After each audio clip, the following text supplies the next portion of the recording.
Ayan, good morning, good morning. Welcome po sa aking vlog. Ito po ang vlog ko ngayon.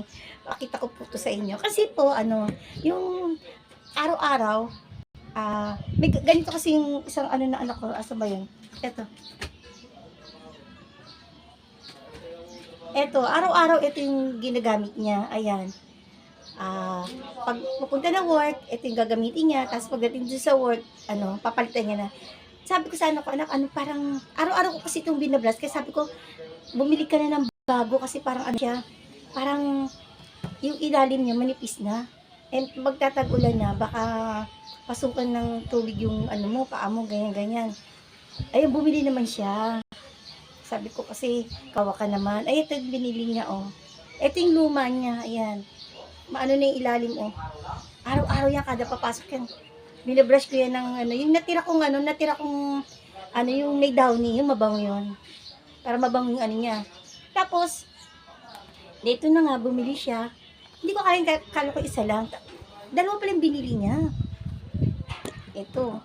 Meron din siyang dati nito, yung isa yung parang may butas-butas maganda. Ito naman, parang style Adidas, oh. Ayan. Natuwa ko. Sabi ko, ano ba ito, unisex? Titignan ko nga, sinusukat ko. Medyo, ay malaki. Malaki. Malaki talaga, panlalaki talaga. Ayan. Talagang, malaki entrada na niyan yun. Malaking, niya, paa niya. Ayan. Natutuwa ako kasi sabi ko, ayan. Di bali ng konti lang na matirang pero basta maayos yung, pag lalakad ka, aalis ka, ayos yung, maitsura mo, ganyan. Lagi ko sinasabi sa kanya na, maging siya, malinis, ganyan. Mula sa kuko, sa buhok. Ayan, bagong gupit. Sabi ko, pagod ka na, ganyan. Kami nahulog. Sabi ko, paggupi ka na, ganyan. Kuko, malinis, yan. Laging, basta lahat. Nituturo ko sa anak ko. Natutuwa naman siya. Sabi niya, mama, bumili na nga ako kasi mukhang manipis na. Parang pag naglalakad daw siya, parang tumutusok na yung mga batong-batong malilit sa niya, nararamdaman niya na sabi, bumili ka na. Tapos ito, pag maglalaba ako, kasi to sa basa maganda to. Tsaka hindi siya madulas. Gagamitin ko yan pag dyan na sa labahan kasi yung isang tsinelas ko na nababasa, siya, yung baka masira agad, bago din yun. Kaya sabi ko, saan ba yung tsinelas ko na yun? Bago yun, kaya sabi ko, ito muna gagamit ko pag maglalaba ako. Tapos, sabi ko sa kanya, pinabili ko na rin siyang bagong payong. Kasi nga tag-ulan, bumili rin siya ng bagong payong. Tapos ano pa ba yung mga sinabi ko sa kanya na sinusunod naman niya?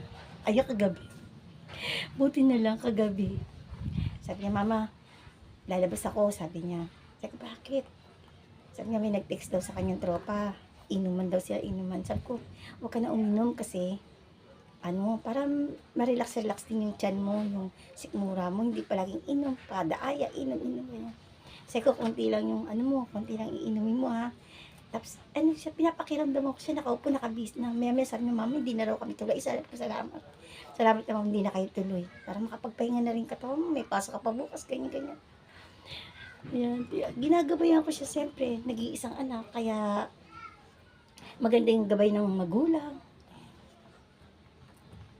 Kaya po sabi ko na gusto niyo yung aking munting vlog. Ayan. Alam niyo ba, magluluto pa ako. Kasi kahit ngayon lang ako nakapag-vlog, naglaba pa ako.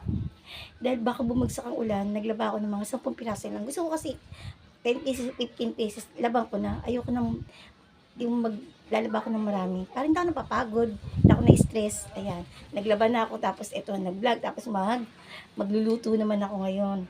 Kasi papasok na siya. Ayan po. Be happy and be kind. God bless everyone.